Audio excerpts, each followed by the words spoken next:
Hello, everyone. Welcome to another episode of the Career Evangelist podcast. I'm your host, Bola Halabi.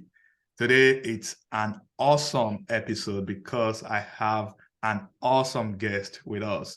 We have Eddie Rodriguez with us. Eddie is a franchise master. He's certified as a franchise owner. He is the founder and CEO of the Franchise Tailor. Eddie has worked with hundreds of people looking to build financial independence and freedom, building real wealth. So if you are looking to be the boss rather than making money for the boss, you are going to want to listen to this show. So without keeping you guys waiting any further, I'm going to bring in my guest, Eddie. Hey, Eddie, what's going on? How are you? Hi, Bola. How are you? Thank you for having me. I'm good. It's awesome to have you on the show, and thank you for, coming to us today to share your wealth of experience. I see you've been doing this for 30, 40 years. Is that right? Yes, it is. I sometimes marvel. I look in the mirror and I go, wow, I've been doing this a long time. But as I told you earlier, as you can see from my gray hairs, I have been doing it for a long time. I started my first business when I was just 29 years old. Oh, wow. I've never looked back. I like being in charge of my own destiny. I like being the boss. I like building wealth and equity. And I really enjoy the spirit and enthusiasm that business ownership can bring to people. There's nothing like waking up in the morning to go build your business, not help build somebody else's. So I love what I do. On my whiteboard in my office, there's a little thing that I look at every morning before I start to work, and it says, try to help someone today find their best next life and through business ownership.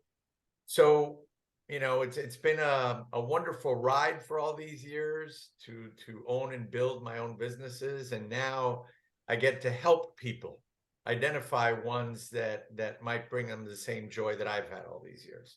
And you have come to the right place, Eddie, because here I also want to help people. You touched on several things. You said you love what you do. I like that.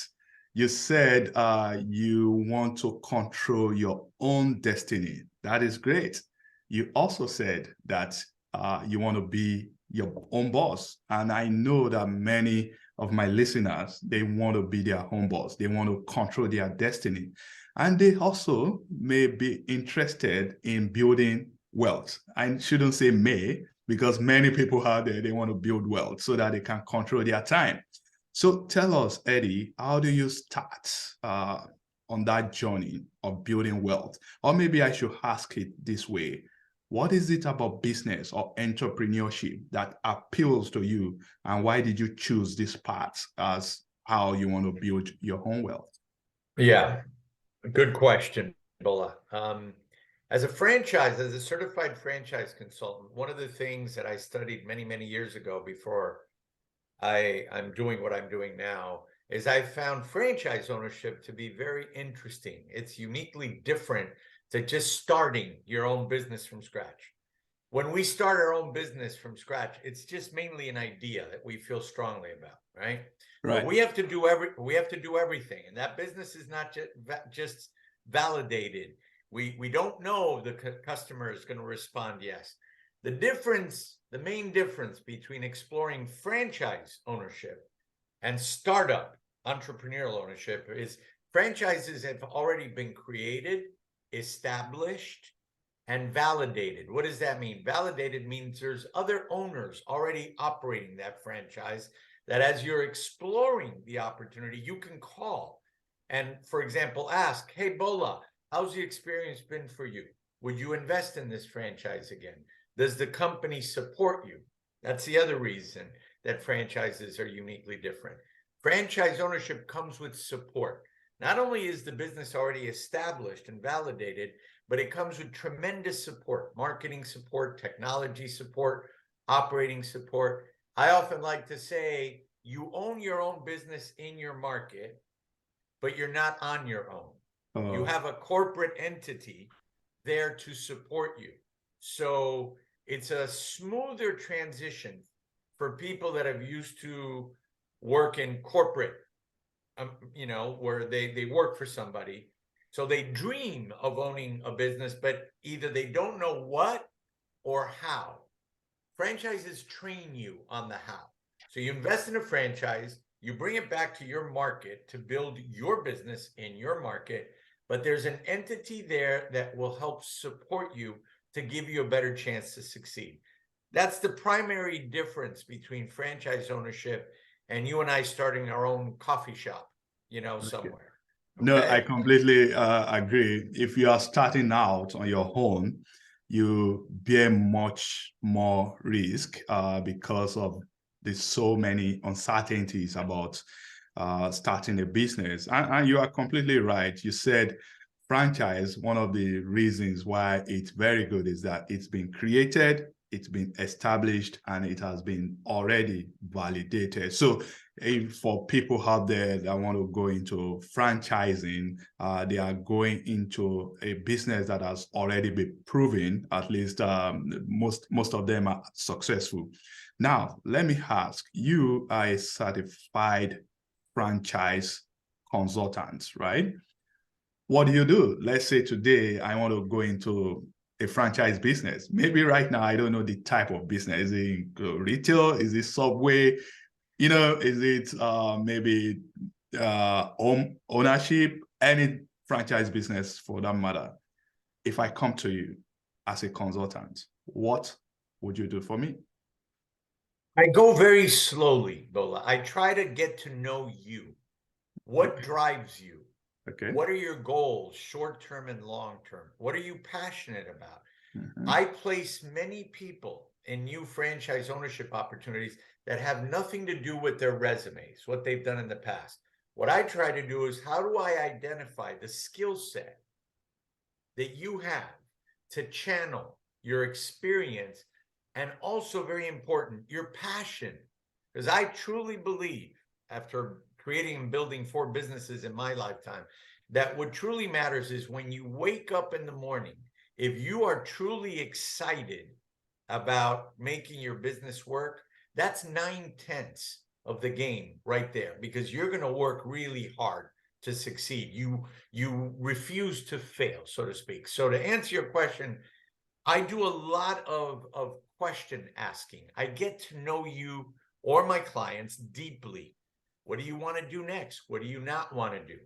Tell me about your life passions, art, sports, education, healthcare, whatever drives you. And then I ask people about goals. What are your short and long-term goals?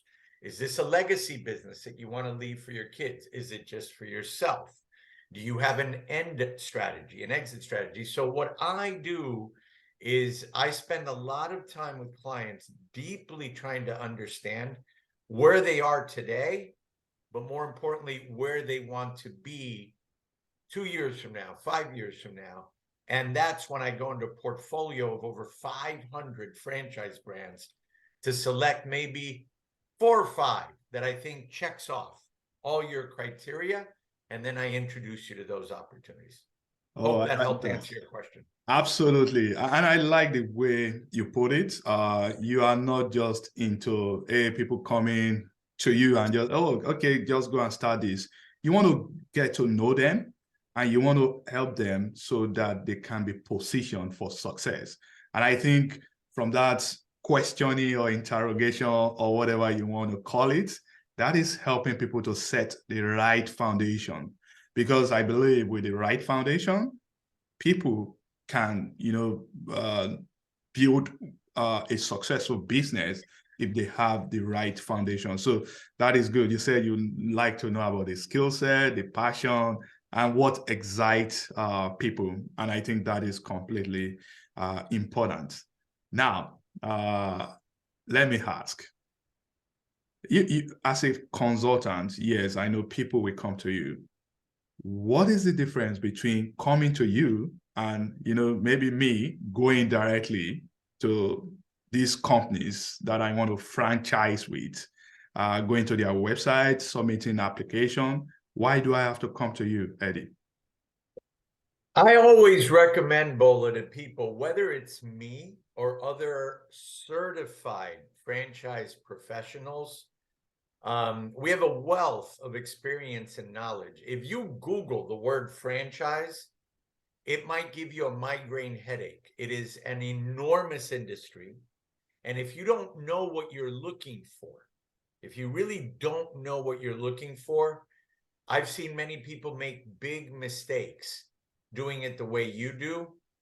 And I've always told people, like, our office is compensated. When I work diligently, I spend a lot of time, the comprehensive service, my clients never pay me. So why wouldn't you want the expertise of someone like me to help guide you? I'm also a Forbes Coaches Council member, so I'm an advisor. Why wouldn't you want to use the expert services of somebody? I've been a franchisee. I've owned franchises. I've done it. I've built businesses. I know the industry inside and out. Our portfolio has over 500 opportunities. If I can help you understand which ones might be good options for you to consider, you don't need to work through me or anybody. You can Google franchising. You can go to entrepreneurial.com and do your own, research for sure. It's daunting. The franchise industry in America is huge. And if you Google, I don't know, healthcare franchises, there are hundreds of them. Which ones might be the best one?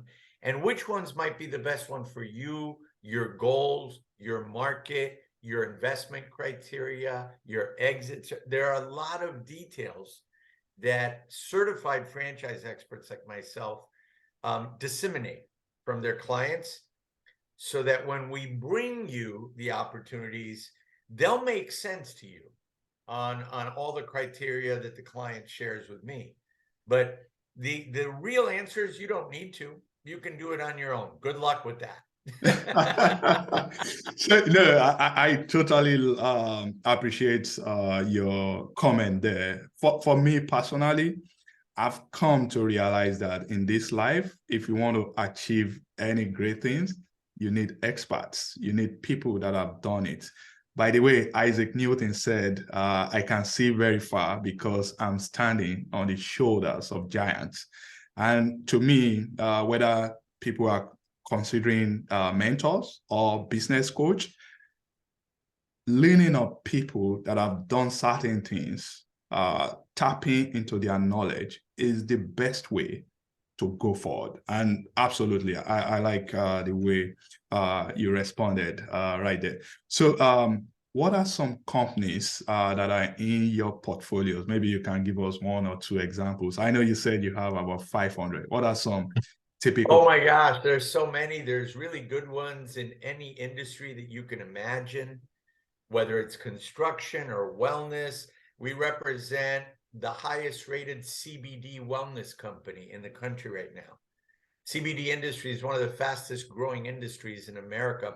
People have realized that taking opioids and heavy drugs are not healthy. They're temporary fixes. But if you can get on board with a healthier regimen of more natural things to make you feel better, but they exist, and we represent great healthy food options in the quick service market, great construction related, franchise brands. Of the 548 in our portfolio, it's very hard, Bola, for me to pick one or two. I have some favorites. I'll throw one out that I love called Fibermune, if people want to check it out on their own. Yeah. We've become friends. I've placed many people there. They're experts and have trademarks in repairing and restoring anything made with leather, plastic, or vinyl. So think of furniture, marines, car dealerships. The revenue streams with Fibermune are endless. So that gives you one specific example, but it truly more depends on, I send a questionnaire to my clients and I ask you, Bola, rank 1 to 5 industries that you don't want to be in. 5, yes. And then slowly but surely we get to a point where we understand which ones might be the best one for you to consider. Okay. No, that's good. Thank you for sharing that. In your experience, what are some mistakes that you've seen people make when they want to go into a franchise business? Oh, wow. I don't think we have enough time in this interview. I've seen so many, Bola, including a cousin of mine, a family member who knew that I'm an expert at it, never called me. He Oh, invested in a franchise because his daughter used to go to this frozen yogurt place after school all the time. So he figured it had to be very successful. He mm-hmm. did not do his proper due diligence. Fast forward, he lost over $400,000 of his Wow. investment. Um, he's a perfect example of why I would recommend to anyone listening to your great show, doesn't have to be me. Really research experienced, certified franchise consultants to help you, because everyone, whether you have $10,000 in the bank or $10 million in the bank, it's hard to earn money. And you want to make sure that before you invest $1 of that hard-earned money, that you know what you're looking at Mm. critically. So that's an example that I'll never forget, because he's a family member of mine that just went, oh, my daughter loves this frozen yogurt. Her friends go every day after school. That should be great. And boom, he went directly to the company, talked to them a number of times, blocked 4 territories in his market. So sizable investment, the build out to this, and it did not work out for a lot of reasons. But there are many reasons that any kind of business ownership don't work out. But if you start a new business in today's market, only 17% of those are still open 2 years later. Over Gotcha. 80% of franchise businesses are open still 8 to 15 years after you open them. So your chances, your odds, if you look at Las Vegas, It's a of lot better. succeeding with franchises are far greater than if you and I started something new. Oh, this is good. I'm sure many people listening to us right now, they will be thinking that, oh, I want to start this franchise business. How do they approach you? What would be the best way to reach out to you so that they can connect and see? Maybe you can walk us through your process. I know Sure. you start by questioning and getting to know me or the person, but what are the process? For onboarding people. Yeah. Anyone that wants to reach out to me, I always say, send me an email, Eddie, EDDIE, at the Franchise Tailor. Tailor, like somebody you go to tailor your suit. So Eddie at thefranchisetailor.com. And I immediately respond. We schedule an introductory call. I always call it the first date call, getting to know each other. Right. And then the process really begins then, Bola. The questionnaire, I do a 45 to 60-minute consultation call with the clients to really ask a lot of probing questions to get to understand what might be a good fit for them, what might be right for their goals and their passions. So it's a process. It's methodical. I'm slow. Anyone that wants something overnight, they shouldn't call me. That's not how I work. I'm very methodical, getting to know people. I take what I do very seriously. And I've done it. So I understand the importance of clearly understanding what might be right for somebody, including the territory they live in. There's certain markets in America and around the world where something might work really good in Paris, might not in Lisbon, Portugal. Something that's really good in Miami, Florida, where I live, might not be that great in Syracuse, New York. So there are so many nuances and factors, but the easiest way, send me an email. I will immediately contact you. Our office gets paid only if I introduce you to somebody that you fall in love with and you decide to move forward with that franchise. Then the franchise company pays our office a referral fee for introducing you to them. No, that is good. Do you work with people outside of the US or this is only in the US? I do. I've become in the industry like a visa expert. I work with a lot of clients around the world, actually, that want to come, for example, to America legally. And the U.S. consulates love for people to invest in franchises because they That's feel, right. number one, That's yeah, there's right. skin in the game. So you Mhm. invest in America, then you open your business, you have to employ people, you have to pay taxes. And what they love about franchises is franchises are all registered with the federal government. It's not like investing in a piece of land. Because Right. the federal government goes, well, wait a second, you want to buy your visa. If Right. you invest in a franchise, they look it up and it becomes a safer path for a lot of people that I worked with over the years to actually get their legal visa, whether it's E2, E1, EB5. There's a lot of different types of visas. I don't want to get into all the details, but the answer to your question is yes, I work with a lot of people from a No, lot that is around. good. I like that. I have about 20% of my listeners outside of the US, and I know some of them, majority of them, as a matter of fact, they would love to know how to invest here in the US. And franchising happens to be one of the many opportunities that they can take. So thank you very much, Eddie, for sharing that with us. My Now, pleasure. let's talk about the costs. Obviously, there will be some associated costs and fees that will be involved in starting a franchise business. I want you to share with us, Eddie, what are some typical costs that people should expect to pay when they want to go into a franchise business? Good question. Each franchise business is unique, so they're all costs are different. But in general, as a general rule of thumb, there's two costs associated with a franchise. Number one is the franchise fee. Franchise fees generally run one-time fee between 40 to 60,000 US dollars. Okay.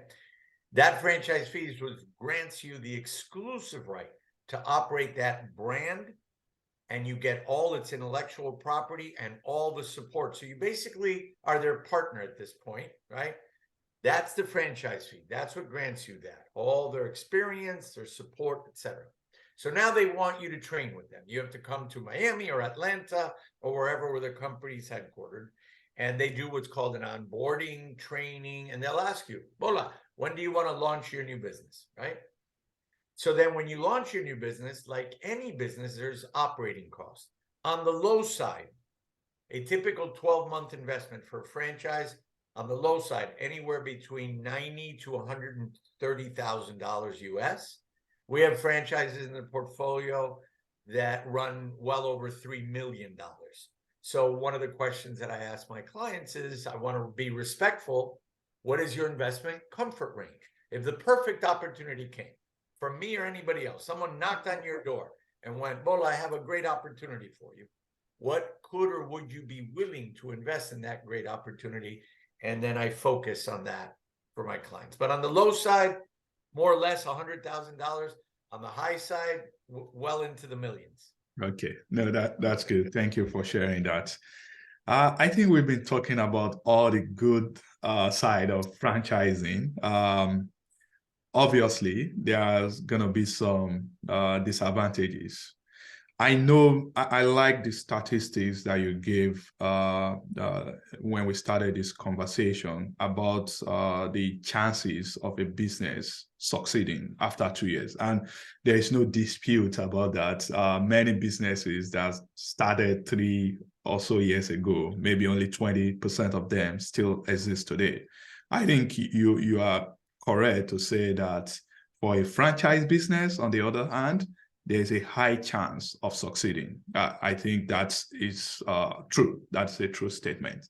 Now, what are some of the things that people consider when they want to go into a franchise business is that they are going to have to be paying the franchise owner for the life of their business.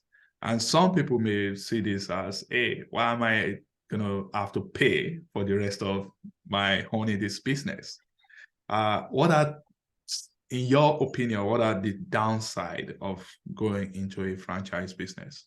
Yeah, that's an excellent question, Bola. Number one, there's risk in any kind of entrepreneurial experience. Yeah. So I don't want to mislead any of your guests.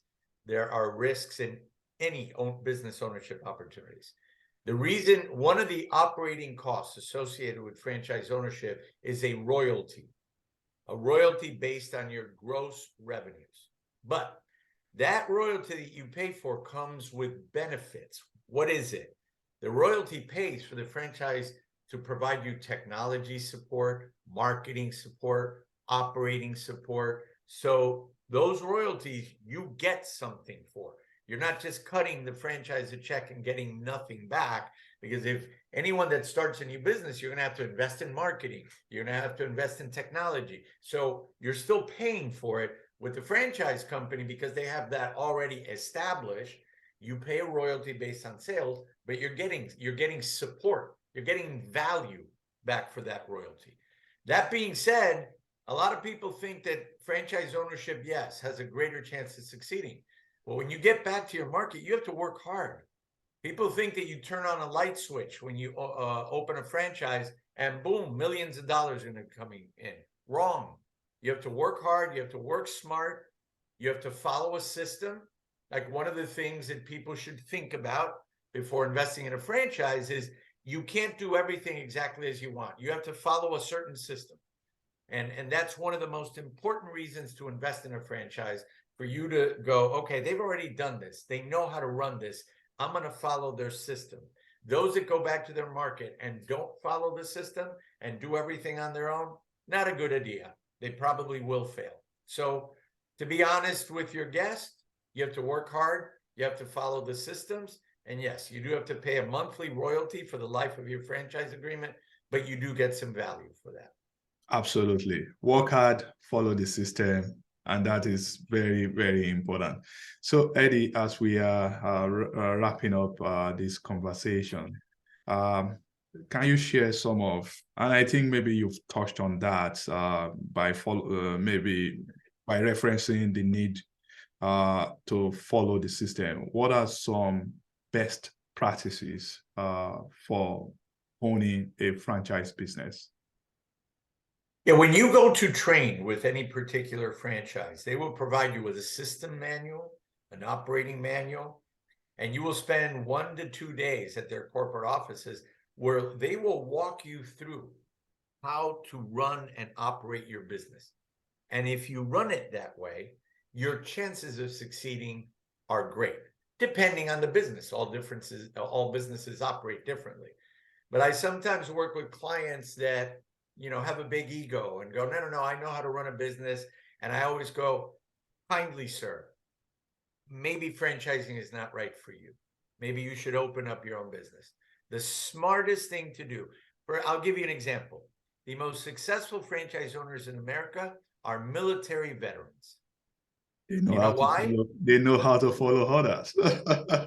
They have a hard work ethic, and they have been taught, if you don't follow a system, your life is in jeopardy, right? Yeah, that's right. So when they are trained by that franchise company, they go back to their market and they follow that system. So that's good. So finally, where can we find you? Your website, www.thefranchisetailor.com. Are you on any social media? I am. If you go on that website, you can find me on Instagram. You can find me on Facebook. LinkedIn is a big profile. Forbes Coaches Council, I'm there. I'm an open book. If you go to my website that you just mentioned, my biography is in that website. There's a lot of good information about franchising in general on my website, and all my contact information, not just my email address, my direct phone number. So I'm easy to find, Bola. Awesome. In 1 minute or so, I always want my guests to motivate my audience, my listeners. There are many people that have been considering, can I be successful as a franchise owner? What do you have to say to them, Eddie, to motivate them to take that step? My biggest mentor in my business life once told me, after I had a great idea for a new business, and I kept talking and talking and talking and talking, and he didn't say a word. When I was done, I went, so Norman, what do you advise? He goes, I'm going to give you my most important advice. At that time, Norman was about 70 years old. He goes, the person down the hallway from the office that you are in that works harder than you will always beat you. And the person down the hallway, if they believe in themselves more than you believe in yourself, they'll also beat you. So my most important advice to your guest is believe in yourself and work hard.